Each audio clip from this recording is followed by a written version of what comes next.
Is it your fault that you're fat? You've probably asked yourself that question hundreds of times. Well, people in today's world will say, of course it's not, and it's fine that you're fat anyway. But at the end of the day, that answer doesn't help you whatsoever. The truth is, the answer to that question isn't a black and white yes or no. There are factors that contribute to you being fat that are completely out of your control, but there are also factors that are completely in your control. So in this video, I'm going to break down for you what isn't in your control, what is in your control, and the shifts that you need to make for real, permanent fat loss, and ultimately answer the question of whether or not it's your fault that you're fat. Now, the first thing I want to talk about are the factors that you have absolutely no control over, because some of these make it nearly impossible for certain people to lose fat. For example, everyone experiences different levels of hunger. Some people don't even feel hungry, and those are the kind of people that say, oh, I forgot to eat, or they eat one meal and they're full for the rest of the day. Then there's the complete other end of that spectrum, where some people feel like their stomach is literally turning inside out and screaming at them to eat every hour. Everyone's hunger hormones are completely different, and for the majority of fat people, their signals telling them to eat are very strong and their signals telling them to stop eating are very weak. That's why the whole notion of, oh, well, just stop eating so much is so simple for certain people,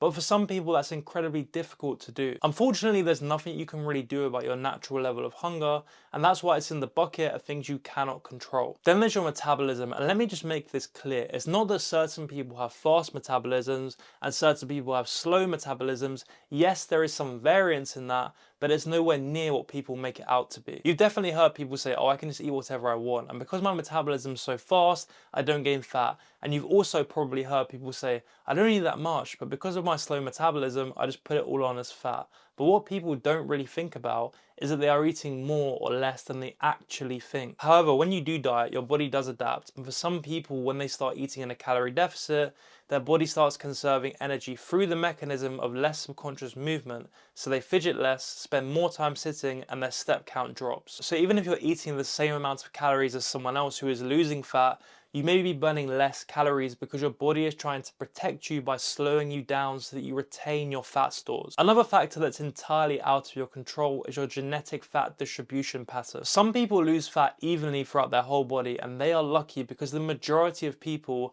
lose fat in specific areas first, usually around the face, the arms, and the chest, and the areas last to go are the belly and the love handles, and that was exactly the case for me. I had to get insanely lean to the point where my face and my arms were shredded before I could see any abs. You cannot do anything to change where your body burns fat from first and last. All those belly burning exercises are absolute bullshit. You just have to be patient. There is also something known as your genetic set point. Your body has a weight range and a fat mass that it considers normal, and when you go below that, especially when you've been fat for a long time, your body will actively fight you, increasing your hunger and cravings and crashing your energy levels. You have to bear in mind that your body isn't sentient. It doesn't know that you want abs or a six-pack. It just wants to bring you back to what is safe and what is familiar. By the way, in case you didn't know already, if you click the second link in the description, over the next 17 days, I will send you 17 emails containing the exact blueprint that I personally used to lose over 70 pounds of body fat, and that's for free, so make sure you go and do that straight after this video. Okay, now that you're clear on the factors that are completely out of your control, let's talk about the factors that technically aren't your fault, but that you do have some level of control over in regard to how and how much they affect you. And firstly, it's the food environment that we live in. Ultra processed food is everywhere. It's cheap, it's convenient, and it's engineered in a way that you want more and more of it. Most of these foods are designed to override your natural hunger and fullness cues, are packed full of calories, low in fiber, low in protein, and are very easy to eat. A lot of fast, meaning that your body doesn't have a chance to register that you're full. And when you put someone who has naturally high hunger signals in that environment, that is a recipe for lifelong obesity, and that's why the obesity rates around the world are only going in one direction. Next is how sedentary life has become in the modern world. For most of human history, movement was built into everyday life. You had to walk, you had to carry things, and you had to stay active just to survive. Nowadays, most people get in a car, go to work, sit at a desk for 8 hours, drive back home to their sofa or their bed, and that's just how modern life is. This doesn't just reduce calorie burn though, it changes the way your body regulates energy. When movement is low, appetite regulation is worse, and your baseline calorie expenditure is much lower than it would be in a more active environment. Essentially, our world is now designed to make not being active the easiest option, and that's a huge problem. And then you need to consider dopamine, stress, and sleep. We live in a world with constant stimulation from these computers in our hand, notifications every couple minutes. Be honest with yourself and answer this question. How long do you actually go without touching your phone? 5 minutes, 10 minutes, 15 minutes max. And then add to that stress from work and terrible sleep schedules, and it affects fat loss much more than people think. Poor sleep messes up your hunger hormones and increases cortisol, which makes fat loss much harder. Also, those constant hits of dopamine from your phone makes you want more and more, and when you can't get them from your phone, a lot of people turn to food. That's why so many of us snack late at night and turn to food when we're tired, stressed, or bored, because our brains want a hit. And finally, social norms. In a lot of cultures, especially in Western countries, food and alcohol is a normal way people socialize, and saying no can feel awkward. Eating less can feel antisocial, binge drinking is normalized, and overeating is encouraged. I can't even count the amount of times I heard shit like, oh, Mr. Healthy's here, why are you being so boring, have a drink, have a starter, during the period where I was trying to lose fat. And when you combine that peer pressure with the fact that everyone around you is doing it and it's seen as normal, it's very hard to go against. And again, although these factors aren't entirely in your control,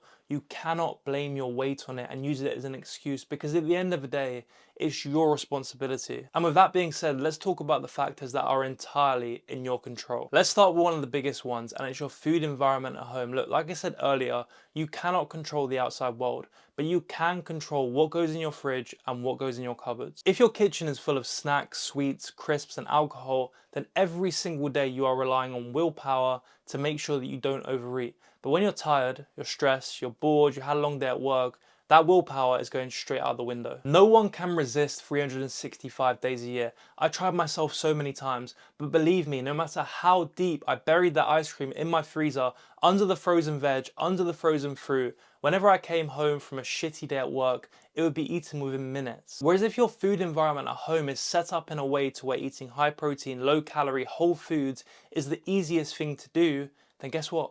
You're going to be way more consistent with your diet. People who get lean and stay lean for life do not rely on willpower or discipline. What they rely on is creating friction. They make behaviors that lead them to being fat harder, and they make behaviors that lead them to being lean easier. It sounds so simple, but just try it. Clean up your kitchen and make it easier for yourself. The next factor that's entirely in your control is how often you consciously move your body. That includes going to the gym, yes, but I also mean your regular everyday movement. You don't need to be destroying yourself in the gym or doing 6 hours a week on a treadmill to see results. What you need to do is to set a baseline level of activity that goes in line with your fat loss goals. How many steps you do, how often you choose to walk instead of sit, how much you move outside of the gym, all of that has a massive impact on the amount of fat you lose. This is so important because, as we discussed earlier, when you die, your subconscious level of movement drops. So if you're not consciously keeping your level of activity up, fat loss is going to stall, and then you're basically dieting for no reason. And you are also in complete control of your level of consistency. Look, some days you're going to wake up and you're not going to want to do any of it. I wake up and I have days where I'm like, fuck that, I'm not going to work out, but I go anyway because I know once I've actually done it, I'm going to be happy with myself. You don't need to love the gym, just get in there and lift weights a few times a week with intent, because it is one of the best things you can do, not only to look and feel better about yourself, but for keeping your metabolism high and making fat loss and keeping fat off easier. But by far the biggest factor and the most important factor in your control is your level of effort. And what I mean by that is actually trying. A lot of people, and this might be you or many people that you know, claim they want to lose fat, but they don't actually do much towards actually achieving it. You have the power to put real, actual effort in. That means tracking when you say you're going to track, getting your steps in, and not half-arsing things and then telling yourself, oh, I'm doing everything right, but it isn't working. Way too many people claim they are doing everything they can, but in actual fact, they are putting the bare minimum effort in because it's convenient. And look, if you want to be one of those people who are on and off dieting for a decade and lose like 5 pounds, then put it back on straight after, then do what's convenient. That's your choice. You have to take ownership because that's the only way you're ever going to see real, consistent fat loss. So with all of that being said, the question remains, is it your fault that you're fat? And my honest answer to that, and I've actually thought about this, is yes, but with a few caveats. It's not your fault that you're born with higher than average hunger signals, and it's not your fault that you're in a food environment that makes it easy to overeat ultra-processed foods. And it's not your fault that modern life encourages you to scroll endlessly, sleep badly, and drink all the time. You didn't choose any of that. And if you grew up as a fat child and you've tried dieting endless times to no avail, it doesn't mean that you're lazy or you're broken. I told myself that for years, and I genuinely believed there was something wrong with me. But what I eventually realized is yes, there are factors that cause me to be fat that are out of my control. But at the end of the day, when you boil it down to a base level, I control what goes in my mouth and I control how much I move. And no matter how much I complain about the hand I've been dealt, no one is going to come and change my habits for me, and no one is going to lose the fat for me. I took ownership of my weight, and I designed systems that meant I didn't have to rely on willpower, and that's when I actually lost fat. So if you actually want to lose fat, despite the factors that are not in your control, you need to realize and you need to accept that yes, it's easier for some people to lose fat, but it's still your responsibility. You have to stop arguing with reality and stop playing the blame game. Yeah, your parents may have overfed you as a child, but you are an adult now. It's time for you to make your own choices. And time for you to shift your identity to someone who actually takes responsibility for their health and their weight. And that exact shift is what separates the people who stay stuck forever and the people who actually change their lives. So at the end of the day, it's your choice whether you accept fault or not. And it's your choice whether you actively try and change your life. So I'll leave that with you. If you do want my help on this journey so that you can finally lose fat and keep it off for the rest of your life, click the first link in the description of this video. Other than that, if this video helped, leave it a like, share it with a friend and subscribe, and I'll see you in the next one.